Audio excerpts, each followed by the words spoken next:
Hey guys, it's Mitch. How's it going? So I was a little surprised when I realized we hadn't actually hit this one yet. So let's do that. Let's go back to 1998 when the bad girl craze is getting very embarrassing. So J. Scott Campbell said, well, what about the fun adventure girl who still gets naked an unjustifiable amount of the time? So that's what we're going to get in Danger Girl #1. So just before we get into it, if you enjoy the channel, if you feel like you might want to help out a little bit, go subscribe on my Patreon. It gives you early access to everything I do, helps out the channel, helps to buy new comics. So yeah, J. Scott Campbell established himself, of course, in the Gen 13 series. Well, first the mini-series, which we did cover, and we saw his quick progression along the learning curve, where he became like just a full-on comic professional within, I don't know, 5-6 months. And then from there, he went to the Gen 13 regular series, where he went from, young professional talent to comic superstar. And now we're going to take a look at the one that launched him from that to TNA icon. So there's not really a whole lot of build-up for this. This is, of course, the comic that started off Cliffhanger Studios, which for a little while was kind of the home of the hot young talent that was breaking away from the stodgy Image founders. It's funny how far we've come in just 7 years, right? So yeah, just diving right in. We check out the cover here. It's pretty good, pretty dynamic. We're going to get a whole bunch of characters that we're going to get introduced to eventually. Some of these people don't even show up over the course of the issue, I don't think. Yeah, the Billy Zane character doesn't, and Beachhead doesn't either. But, great shot of the three women here. Nice and dynamic. And, it looks like they're all on the proper plane. J. Scott Campbell absolutely has all of his fundamentals down now. So now it's a matter of how much fun he can make each page. And that's kind of the point of this comic. Or at least the primary point. I would say the first priority in a J. Scott Campbell comic is still fun. The second priority is ass, and priority 2A is boobs. So, let's get into this here. So, what we get here, actually, is a recap on the story so far. It's like, well, how can there be a story so far in #1? Well, this wasn't actually the first thing that was put out for Danger Girl. That would have been the Danger Girl preview, which I don't have, and I'm not getting, because I don't think I can find a copy for less than $100. But what I do have is a copy of the Dangerous Collection, Volume 1, which does have the Danger Girl preview in it. Take that away. So we'll just go over this real quick. Start off the preview with the big splash page showing our heroine, Abby Chase, and getting her name in bold. So, pretty useful splash to start things off. And, nice shot with the crocodiles here. She's immediately in danger, or the prelude to danger, if you will. And from there, we're going to get introduced to our first villain. This is Donovan Conrad, played by Timothy Dalton. And in this case, he captured Abby Chase, who was looking for this thing here, which is the Cuckoo Dago, so a golden skull. Kind of a standard thing for adventure stories, which we're going to get a fair bit of. I get the feeling that J. Scott Campbell has taken in a lot of adventure story content, like more than the average person, more than just like the Indiana Jones movies. And one thing we're going to see right off the bat, apart from boobs, is fun page designs. Like I said, we've gotten past the point where J. Scott Campbell has nailed down all his fundamentals, and now he's trying to make things more fun on every page, which includes playing around with how the page presents itself. So we get all sorts of weird stuff like this, where somebody's just standing, like this isn't even a panel. This is just a dude standing here next to the panels. Same with this, really, but that is a bit more recognizable as just an open panel at the bottom of the page. This is something I feel like I've only really seen J. Scott Campbell do, or do extensively. So the Timothy Dalton villain waxes evil for a little while and naturally gets a shot in the nuts for it. We are not above a very basic laugh in this comic. And then when he gets up and threatens to throw her to the gators, she's able to turn things out like, oh, that's no fun, can't we kiss and make up? And he immediately flips back to, why, yes, of course we can. Because, of course, in this, villains are lustful to the point of idiocy, and the Danger Girl women take advantage of that at every possible opportunity. And it doesn't hurt that, like, the local physics kind of conspire to make them less and less clothed as the story progresses in every issue. So, just when he's leaning in for the probably unwanted kiss, then a diversion goes off with an explosion. Abby does an immediate handstand, which surprises them into the water here for the waiting crocodiles. And they get crunched. Timothy Dalton does a great escape with the floor sliding out from under him here. And he just goes sliding down. That's the Mola Ram escape. Always good. And then Abby has to run from the oncoming hail of bullets. And we're going for, again, maximum fun here, just like speed, exhilaration kind of thing. And more fun page layouts, too, like this just random shot here. I believe this is a walnut being crushed when he gets booted in the nuts here. Get our tiny panels, because we don't need anything more than that in some of these exchanges. A lot of overlapping panels, so this is what he's kind of going for at this time. And it works as long as you get, like, the offsetting colors. You know, you get the orange against the blue, or the yellow against the blue, that works okay. This one here, it's like, it would be confusing if you didn't have these other panels kind of contrasting to keep it in line. And same with all of this against this orange here. It all works fine. And Abby has to make her escape here. She tries to go running across the crocodile heads, which works for a moment, until she gets copper-toned here by one of the crocodiles, which, of course, reveals one cheek for the rest of the issue. Abby stumbles upon a jeep where she's going to chase down the Timothy Dalton villain, and we get his slide down his escape chute here into the boat, which, of course, doesn't injure himself at all, just slamming, like, probably going down like 50, 60 feet and then just dropping right into it, because physics aren't right in this world, which is kind of great, actually. But again, with the fun panel layout here, and Abby takes off in the Jeep after him. She's going to chase him down. And I would be remiss if I didn't point out, like, yeah, like, there's a lot of horniness going on this. There's a lot of, you know, just ignoring of physics, that kind of thing. But there's also some really good comic book art going on. Like this shot here, with her kind of dancing across the gators here. You don't need to break it up. You can do it as just one big shot and just move Abby through it, and that works fine. Ton of detail on this Jeep here. Looks kind of perfect, really. And going for the low-angled shot here to make it ultra-dynamic. Bit more of a overhead shot here, but canting the camera quite a bit to get that Dutch angle. And yeah, always going for seeing how far we can push things, like trying to get away from boring drawings. And then from there, we're going to cut to a helicopter that is keeping track of the entire thing here. And this is the Danger Girl team. I think when I first read this, I assumed that they were already on the same side as Abby. That's actually not the case here. It's more like she's a lone operative and they're looking to recruit her to the Danger Girl operation. But nice use of color to highlight them here. That's good stuff. And we get, yeah, our exciting chase, which is kind of exciting. Which is hard to do in comics sometimes. But J. Scott Campbell can pull it off. He usually gets like a tilt to the Jeep here when it's speeding along corners. That'll always work. And Abby gets chased down by, I don't think these are employees of Timothy Dalton. I think they're more like competing mercenaries, something like that. But they take their shots at her, and she gets driven off the road here. Again, great shot to end on. All sorts of detail. I mean, if you got this preview back when it came out, I don't know how you're not excited to buy this comic. It's kind of amazing. And in the Dangerous collection, you get all sorts of bonus material here, including the cover for the Danger Girl preview. Like, yeah, I think that might have moved a couple of units. And actually delivered on the promise of the bared cheek, right? So, hey. And a fair bit of supplementary stuff as well. So I think you can still find these things. If you want to check out the Danger Girl stuff and you don't want to get the actual issues, you can always just get those collections still, I think. So yeah, from there we're going to jump right into the action in Danger Girl #1. But these breakdowns from the previous issue are quite helpful. So I like that they do that.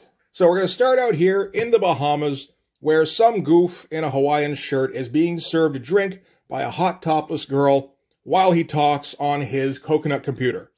And that's, I think, a pretty good introduction to the world of Danger Girl at this point, if you didn't get the preview. This thing's just going for, like, goofy fun. So back to the story at hand, where, if we recall, we should, it was like 30 seconds ago, Abby was falling down a cliff in her Jeep. And I don't think J. Scott Campbell's going to start off Danger Girl with a splash page every time, but I do like that he gets us into the action with it in 2 consecutive issues. And yeah, the nice vertical panel of the Jeep falling here with Abby diving out of it. Whenever you get something falling, it's just always a good idea to have a vertical panel, I think. And yeah, look at all the detail with the smashed up windshield and all the bullet holes and everything. That's good shit. And Timothy Dalton speeds away with his golden skull. And just really great shots here. Like, we get the feeling immediately of how that's supposed to feel, particularly with the moon right there, and it works perfectly. As a guy who's always kind of taken what he can get on the pages he draws, it's impressive to me when I see just a composition that looks like it is executed exactly how the artist wanted it to look in his head.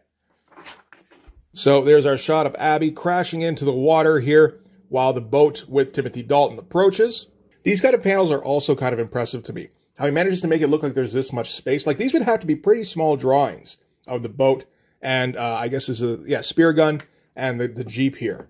So Timothy Dalton has to steer out of the way of the Jeep because it's right in the path of the boat here. And when he does that, Abby grabs the spear gun and hooks into the boat so that she can get water skiing along after it.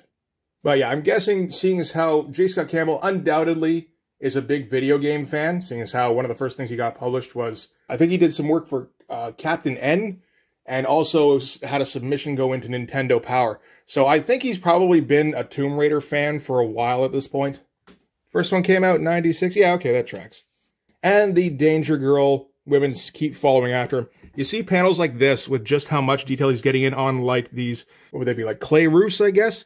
And this just screams Art Adams. Like, you know, J. Scott Campbell doesn't have any problem wearing his influences on his sleeve. I mean, particularly when it's somebody like Art Adams. So yeah, the villain is able to keep speeding away with his prize here.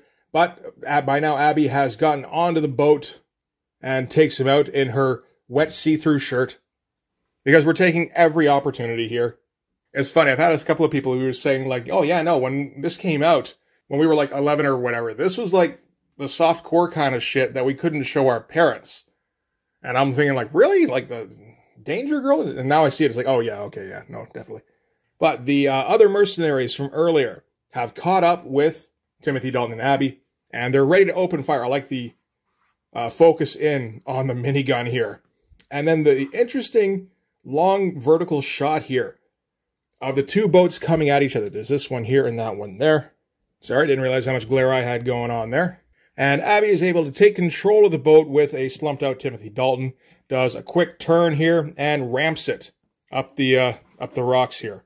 Again, this is all just like fun, silly adventure shit. With a girl in a wet t-shirt. I mean, what more do you want? So they're able to make their escape from the other mercenaries. And there's a moment for a bit of a breather where Timothy Dalton makes booby jokes and then gets slapped with one of the fish that happen to be in the boat here. An interesting thing here where boat is running too low in the water and the motor actually gets ground up by the rocks underneath. So they lose power, right, of course, when they're about to go over a waterfall. And she's trying to get it up and running again, and that's when Donovan wakes up, and he's going to try and stop Abby from doing that for no real good reason other than that death is inevitable, so we're just going to go anyway. I might as well take you with me. And Abby goes, Donovan, you should look behind you. And he goes, no, I'm not falling for that. If I look behind me, you're going to kick me in the head. So he doesn't look behind him, and he gets kicked in the head. Which is a little confusing, except that the Danger Girl women are following. And we find out that our Timothy Dalton villain has been wearing a hairpiece this whole time. And one of the Danger Girls reaches out to Abby here. They don't know each other yet. She doesn't have any reason to trust her, except, you know, of course, that she just kind of saved her life. And she's about to go over a waterfall, so what kind of choice does she have? So she grabs the skull, handily enough, and Timothy Dalton goes over the edge of the waterfall and explodes, because of course he does, while the helicopter flies away. Mission accomplished, get our shot here of the other two Danger Girls. And again, fun stuff. That's an imaginative panel. The straight down look as the boat goes over the falls here. I mean, that's extremely confident. I mean, you know, first of all, he's got the imagination to think of that angle and then just go, yeah, no, I can pull that off. And then he did. And then we get our James Bond opening montage sequence. So we didn't get our credits at the beginning in the inside front cover. I didn't even notice. Because who cares? But we do get them here. As much as I'm sure he would have liked to do it like, I don't know, horizontal panels, like cinematic kind of thing, show them one by one. There's a little bit too many credits here. For a 2-page splash anyway. And I mean, you know, there's self-indulgence and then there's just shooting yourself in the foot. Oh, there's our ad for Battle Chasers, which is just a completely disappointing comic book. Looks very nice, but nothing happens. So from there, we're cutting to the Danger Girl yacht, where after a dangerous mission, they're all kind of unwinding and yelling at each other because, you know, it's that kind of dynamic. And hey, if you set up the yelling at each other early, you might be able to work a cat fight in there later. And Abby here is going to thank them for, you know, rescuing her and everything, but she doesn't know what the deal is, and she's not going to just stick around. She's actually just going to take off. And then from off in the side here, somebody says, "Leaving the party so soon." And we get introduced to our dude running the show. This is Deuce, as played by Sean Connery-ish. And he's here to extend an invitation to Abby Chase to join Danger Girl. And again, one of those shots, this one at least has more background. It's got more context for the character. But, I mean, if you left the context out, it would still be one of those shots where it's a blank side of the page here with the one character, and he's overlapping into multiple panels along the way down. Again, it's just kind of a J. Scott Campbell staple now at this point. So we get a little bit of the history of Danger Girl. Well, first of Deuce, who started out as an MI6 agent. And Abby's like, "What, like James Bond?" And he's like, "Yeah, a little bit." And of course, we get young Sean Connery as James Bond, showing the James Bond role. And he explains that with the collapse of the Soviet Union, the special unit he was a part of didn't really have a purpose anymore and got broken up. But in the meantime, there have been rumblings about a Fourth Reich rising in the East. It's one of those kind of things. So naturally, Deuce assembled Danger Girl to combat the threat. So we get introduced to Natalia Castle, who's of course the Russian Danger Girl, Sydney Savage from Australia, and Silicon Valerie, which I feel like he kind of missed a trick by making her like underage, which she is. It's like, oh, that's because that's a stripper name straight up. And how he wants to add Abby Chase to the collection. We got our, you know, our fun montage shots of everybody here. And right in the middle of the book, too. So theoretically, if you wanted to, you could buy 2 copies and then put this up on your wall. That wouldn't be a bad idea. Oh, yes, Crimson is part of the cliffhanger deal, too. Oh, God.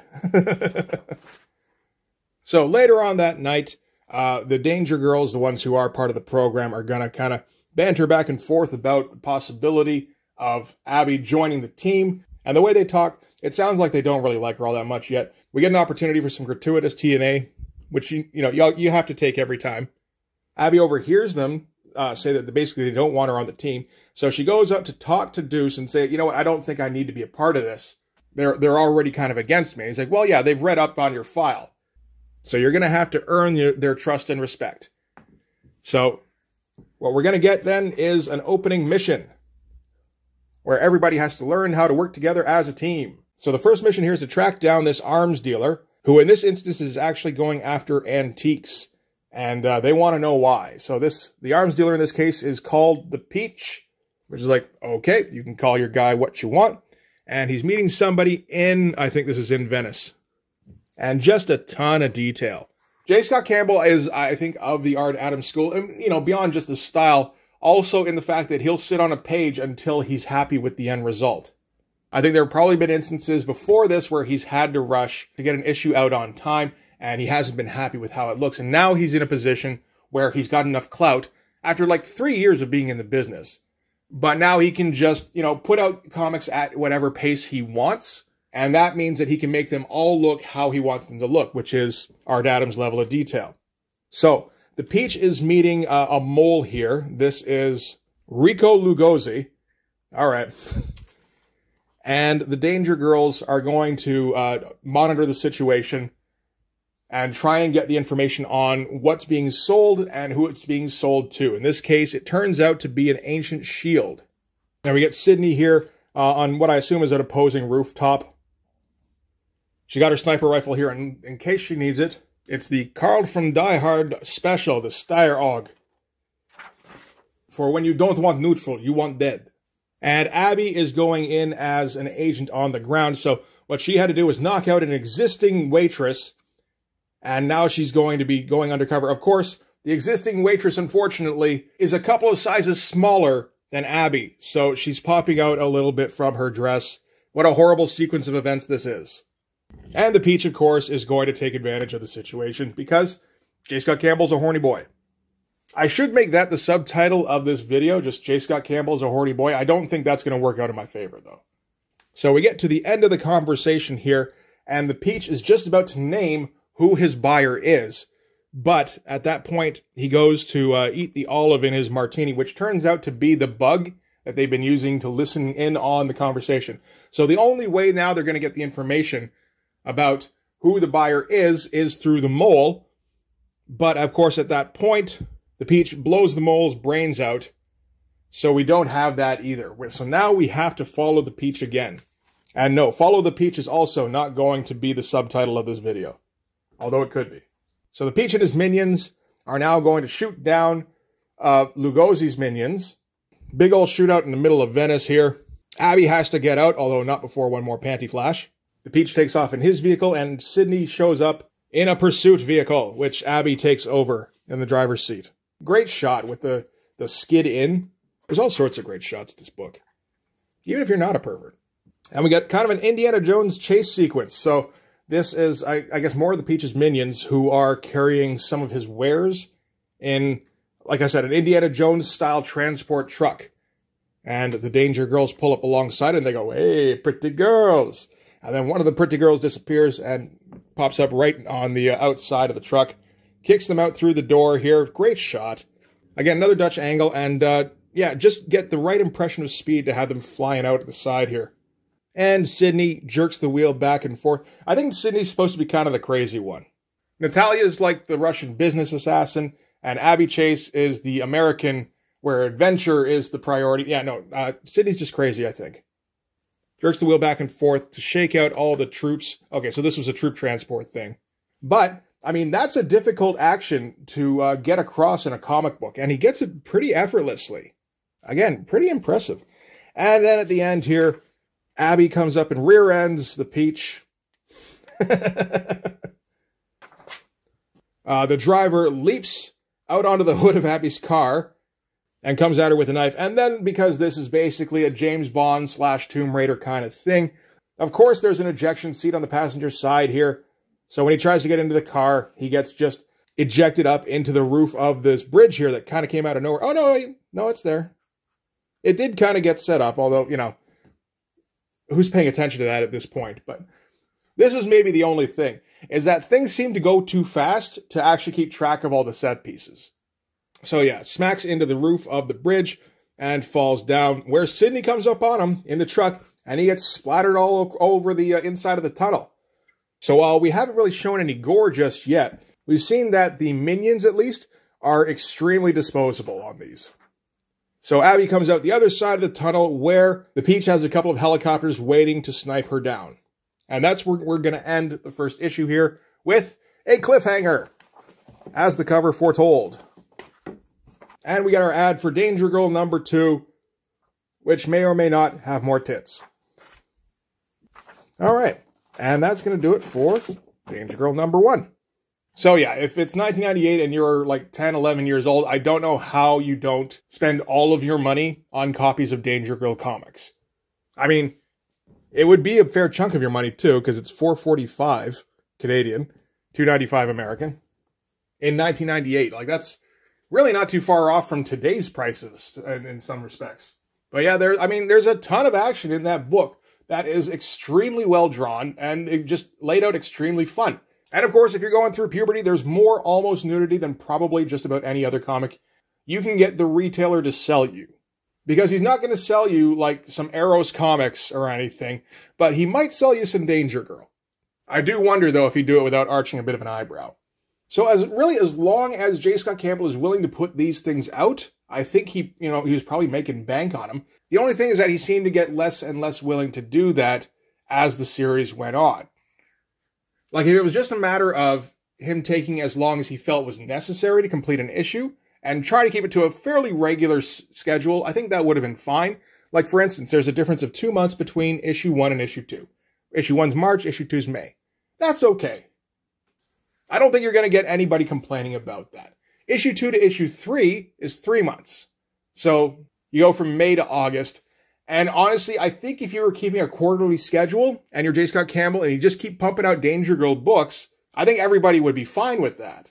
but he doesn't really do that. I'm not sure what other commitments he has, or if he's got other projects he's doing, if he's just, you know, I don't need to. I'm making enough money with this as it is, where I can work whenever I want. But the difference between issue 3 and issue 4 is 4 months. We keep progressing here. 4 to 5 is 7. December to July. And then back to December again for number 6. So only 5 months that time. And then number 7 is February of 2001. So like 14 months later. And then that's the last issue of Danger Girl. So, you know, while it started out as something that he seemed to be having a lot of fun with and was, you know, just doing the kind of comics that he wanted to make, probably. I guess it was just more hassle than he was willing to deal with long term. Because you get 7 issues over 3 years, and that's not really a schedule that is sustainable. I guess maybe probably at that point he just got realistic and went, okay, this isn't a comic that I'm producing. There have been Danger Girl issues since then, of course, which J. Scott Campbell will contribute variant covers to. I don't think he does very much in the way of interiors, though, on those. But it doesn't matter. As long as you own the copyright, you still get paid. J. Scott put into use those lessons he's learned from Jim. So anyway, that's going to do it for issue number 1. I think we'll probably hit issue number 2 at some point. If nothing else, it's a fun series, and there's all sorts of interesting things you can learn from a J. Scott Campbell comic about how to construct a page. Or, you know, how to draw an ass, if you want to do that too. But anyway, that's going to do it for this one. So thanks very much for watching. If you like this video, please hit like, hit subscribe, hit the notifications so you know when the next one's coming out. Go over and subscribe on my Patreon. It gives you early access to everything I do, from the Blood Force stuff to the YouTube videos before they get uploaded to YouTube, as well as some Patreon exclusive content. You can also follow me on Instagram and DM me there for commissions, and you can join the Blood Force Discord server. But yeah, that's going to do it. Thanks again for watching, guys. I'll see you in the next one. Bye-bye.